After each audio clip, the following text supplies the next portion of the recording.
بسم اللہ الرحمن الرحیم۔ رسول اللہ صلی اللہ علیہ وآلہ وسلم نے کافروں کی جماعتوں کے خلاف دعا فرمائی۔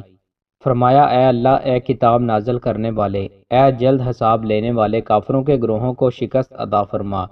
اے اللہ، انہیں شکست دے اور انہیں پھسلا دے۔ رسول اللہ صلی اللہ علیہ وآلہ وسلم نے ارشاد فرمایا، ابو ذر، جب تم ہر ماہ کے 3 دن کے روزے رکھو تو 13ویں، 14ویں اور 15ویں تاریخ کو رکھو۔ رسول اللہ صلی اللہ علیہ وآلہ وسلم نے ارشاد فرمایا، جسے یہ بات اچھی لگے کہ اللہ تعالیٰ اسے قیامت کے دن سختیوں سے نجات دے تو وہ تنگ دست کو سہولت دے یا اسے معاف کر دے۔ رسول اللہ صلی اللہ علیہ وآلہ وسلم نے ارشاد فرمایا، جب تم میں سے کوئی رات کو قیام کرے تو 2 ہلکی رکعتوں سے آغاز کرے۔ رسول اللہ صلی اللہ علیہ وآلہ وسلم نے ارشاد فرمایا، تمہارا رب اپنے بندے کی اس بات سے خوش ہوتا ہے جب وہ کہتا ہے کہ اے اللہ، میرے گناہ بخش دے، کیونکہ تیرے سوا کوئی اور ذات نہیں ہے جو گناہوں کو معاف کر سکے۔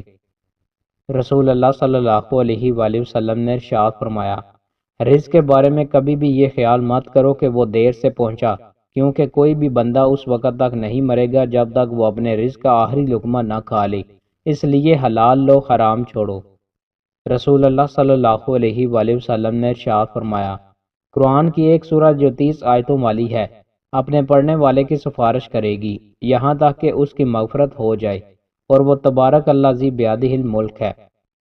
رسول اللہ صلی اللہ علیہ وآلہ وسلم نے ارشاد فرمایا، جب اللہ کسی بندے سے محبت کرتا ہے تو جبریل علیہ السلام کو آواز دیتا ہے کہ اللہ فلاں بندے سے محبت کرتا ہے، تم بھی اس سے محبت کرو۔ جبریل علیہ السلام بھی اس سے محبت کرنے لگتے ہیں۔ رسول اللہ صلی اللہ علیہ وآلہ وسلم نے ارشاد فرمایا، جنت والے جمعہ کے روز اللہ تعالیٰ سے ملاقات کریں گے۔ دوستوں، مزید اچھی ویڈیوز کے لیے ہمارے چینل کو سبسکرائب لازمی کریں۔ بہت شکریہ۔